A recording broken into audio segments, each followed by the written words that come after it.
Hey, what's going on, guys? So Nottingham Forest have signed Keylor Navas on loan until the end of the season. Fuck me. Could you have imagined a year ago that this club would be bringing in a 3-time Champions League winner to the City Ground? It's completely mental how quickly fortunes can change in this sport, and long may this upward trajectory continue. Needless to say, this isn't a move that would have transpired had Dean Henderson not suffered a thigh injury, and I can't help but feel sorry for the bloke. He was in fine form all season and getting back into contention for the England squad, but alas, shit happens. A part of me was wondering if Cooper would just go with the vastly experienced Hennessy until Henderson returned from injury, but that appears to be a risk the club are unwilling to take given the threat of relegation, and fair play for that, because as much as the media wants to paint Forest's spending as reckless, I see it as a sign of ambition to fill any minor gaps in the squad and remain in this division through hook or crook. While Navas may have fallen out of favour this season under Galtier, he was neck and neck with Donnarumma for a starting berth last year when Pochettino was in charge. In fact, he made more appearances at PSG than the Italian during the previous campaign, both domestically as well as overall, which just goes to show you that he's still very much capable of playing at the highest level. In regards to Navas' background, he's been a bit of a late bloomer. He spent the first 5 years of his professional career at Saprissa, a Costa Rican club that most outside of the country would be unaware of.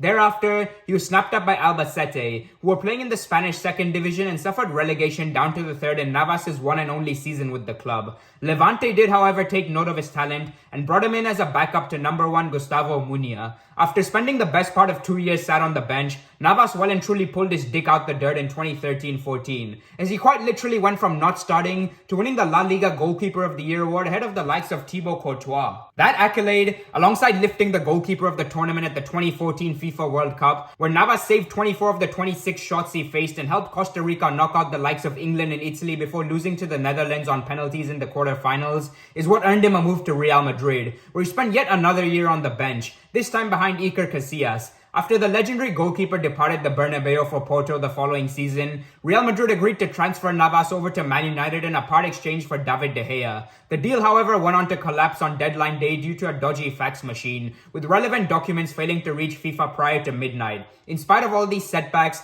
Navas managed to forge out an incredible career for himself and has been a part of the team of the season in the Champions League, Liga, and La Liga, which just goes to show you how resilient he is as an individual. Because I tell you what, playing in a high line week in, week out while constantly being labelled as not good enough would drive most to the brink of insanity. Yet he stood tall, both literally and figuratively speaking. Now, in regards to how Navas fares stylistically, he's not the tallest for a goalkeeper at 6'1", but perhaps the most agile, as he can jump from one post to another without so much as breaking a sweat. His positioning is second to none too. While guys like Ter Stegen or Neuer can afford to be caught out due to their tremendous range, Navas' height means he's got to be at the right place at the right time and make use of his superb hand-eye coordination to keep shots out, which he very much does. Although Navas isn't capable of catching the ball effortlessly such as Jan Oblak for example, he instead makes use of his quick feet and athleticism to parry it away to safety, which is fine as long as it keeps the ball out of the net. Furthermore, Navas is incredibly territorial and will always be on the front foot in order to cut down the angle on opposition players bearing down on goal, which makes a nice change from many who opt to stay on their goal line. This aggressive style sees him take a fair few risks, but his cat-like reflexes more often than not come to the rescue in tight situations.